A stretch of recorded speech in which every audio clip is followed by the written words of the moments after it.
Mesdames et messieurs, bonjour et bienvenue sur Médien TV. Partenariat Maroc-Espagne, c'est le sujet de ce Focus Eco. Cette semaine, la secrétaire d'État au commerce d'Espagne, Amparo López Zenobia, a mené une série de rencontres institutionnelles et économiques à Casablanca et Rabat.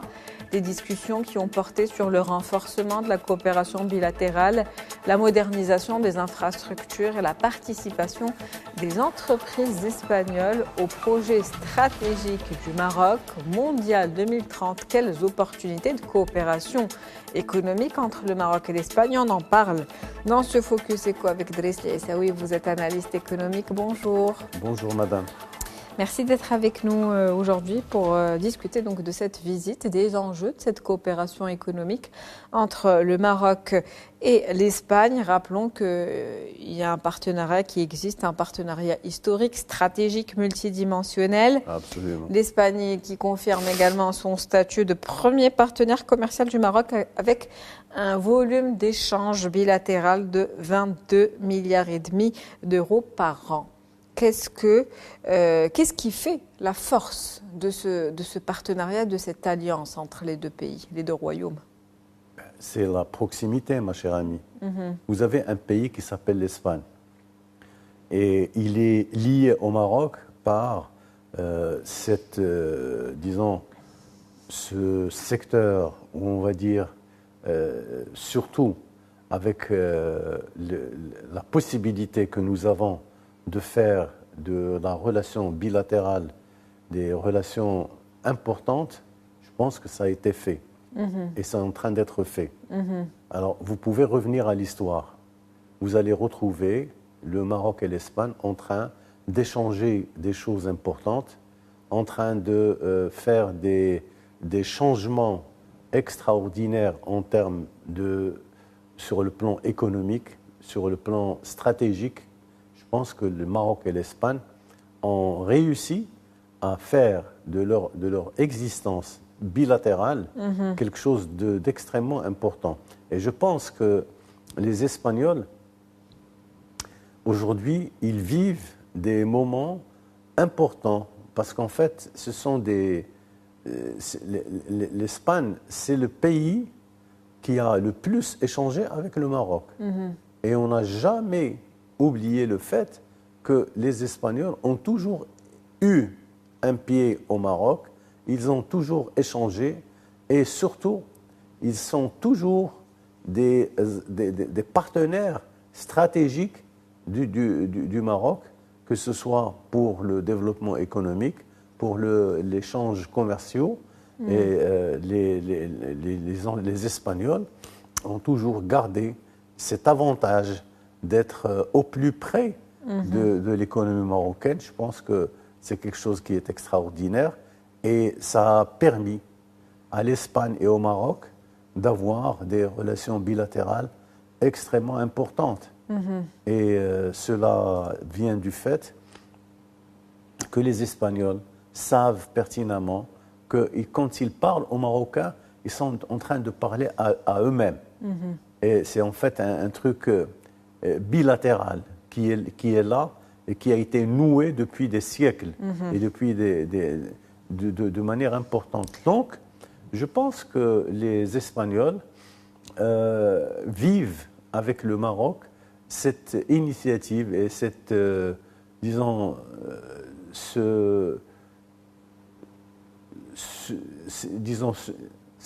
comment on appelle ça, le fait que le Maroc et l'Espagne sont des partenaires à part entière. Et personne ne peut enlever à ce partenariat la nature stratégique et la nature importante pour l'Espagne et pour le Maroc. Un partenariat stratégique, vous l'avez dit, solide. L'Espagne qui a récemment approuvé un financement de 750 millions d'euros dédiés à l'acquisition de matériel roulant ferroviaire, une contribution qui devrait accélérer la modernisation du réseau ferroviaire également au Maroc, notamment à l'approche du Mondial 2030. C'est une initiative extrêmement importante. Avoir un financement pour des rails qui vont porter le TGV Parce qu'on a un TGV qui va partir de Kenitra à Marrakech et ensuite à d'autres villes du sud. Donc, je pense que les Espagnols sont capables de maintenir leur rôle, un rôle important sur le plan économique, sur le plan, de faire en sorte que ces pays, c'est véritablement un partenaire fondamental de l'économie marocaine. Et quand vous le regardez comme ça, vous savez que le Maroc est véritablement un pays qui a beaucoup qui avance à des pas sûrs et qui a des choses importantes au niveau économique et au niveau social. L'Espagne, qui est le premier partenaire commercial du Maroc, je le disais déjà tout à l'heure en début d'émission, plus de 350 entreprises sont actuellement présentes, en tout cas, et opèrent sur le territoire marocain dans plusieurs secteurs clés. Il y a l'énergie, l'industrie automobile, les banques, les nouvelles technologies. Comment renforcer davantage ces liens, notamment entre les entreprises marocaines et espagnoles, pour booster un petit peu davantage, en tout cas, ce partenariat économique? Ce renforcement ne pourra se faire que par un dialogue direct. Et je pense que les Espagnols ont compris qu'il était nécessaire de développer ce partenariat direct entre le Maroc et l'Espagne. Ils le font maintenant. Le fait d'avoir justement un objectif stratégique de développer les échanges avec le Maroc, je pense que c'est une question importante. Et les Marocains savent très bien qu'ils n'ont rien à perdre. Au contraire, ils ont tout à gagner en développant justement cette relation bilatérale entre le Maroc et l'Espagne. Et ça, c'est quelque chose d'extraordinaire. On va jamais l'oublier. Nous n'oublierons jamais le fait que les Espagnols sont nos voisins, sont nos partenaires. Et les échanges entre nous, c'est des échanges extrêmement forts et on a décidé de faire un travail ensemble sur la Coupe du Monde de 2030 et avec le Portugal. Donc on est en train de faire une proposition globale sur ce que devra être l'offre marocaine, l'offre, on va dire, disons, espagnole, mais en même temps marocaine, sur ce que sera la Coupe du Monde 2030. Le Mondial 2030, l'occasion de renforcer davantage ces liens entre le Maroc et l'Espagne.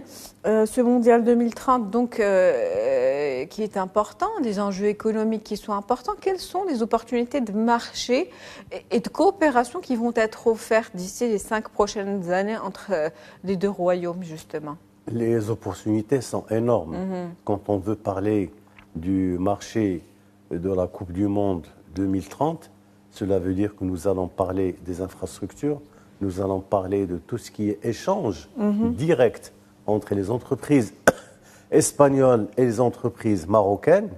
Et l'échange qui sera fait, ce sera un échange gagnant-gagnant entre l'économie marocaine et l'économie espagnole. Et tout le monde gagnera. Et je pense que l'économie espagnole vivra très certainement au rythme des grandes réalisations que le Maroc a pu faire à cette occasion. Parce que n'oubliez pas qu'un pays qui s'appelle le Qatar, qui a organisé un championnat du monde de football, a réalisé un chiffre d'affaires extrêmement important. Et il est très probable que le Maroc puisse réaliser la même chose avec l'Espagne, avec le Portugal, etc. Donc tout ça, vous avez quoi? Vous avez déjà des terrains qui sont préparés. Il y a un débat entre les responsables de la Fédération du football espagnol et marocain. Les Espagnols essaieront bien entendu d'avoir la finale de la Coupe du Monde au niveau du stade Bernabéu. Ça n'a pas encore été décidé. Nous aussi, on a le plus grand stade au monde qui est en construction. Absolument, en construction. Et on espère, en tout cas, on ambitionne de pouvoir accueillir également la finale. Absolument. Alors, vous l'avez dit, mais j'aimerais quand même mettre l'accent dessus. Il y a ce partenariat gagnant-gagnant. esprit ou cette vision d'échange mutuellement bénéfique. C'est en tout cas le paradigme avec lequel aujourd'hui le Maroc voit tous ses futurs partenariats.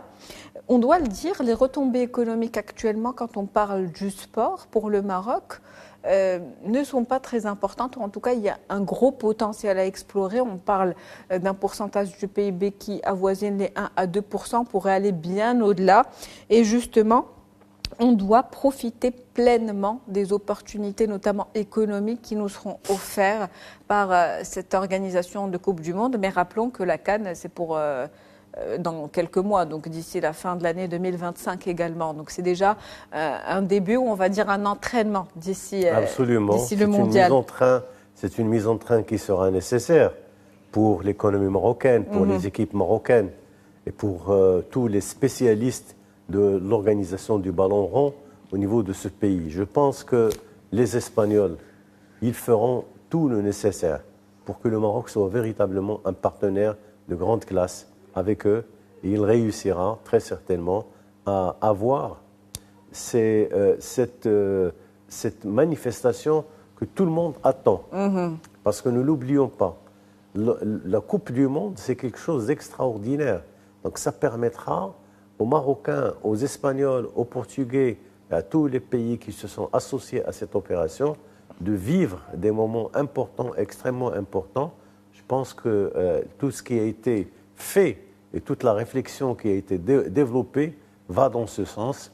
Et je pense que les Marocains iront très certainement droit dans leurs bottes, mais en même temps droit vers leurs objectifs pour faire de tout ce qui est organisation 2030 un événement extrêmement important. Merci à vous, Monsieur Dresli Issaoui. Je rappelle que vous êtes analyste économique. C'était un plaisir de vous avoir avec nous aujourd'hui dans ce Focus Eco pour parler de ces opportunités, en tout cas, du renforcement de ce partenariat économique Maroc-Espagne.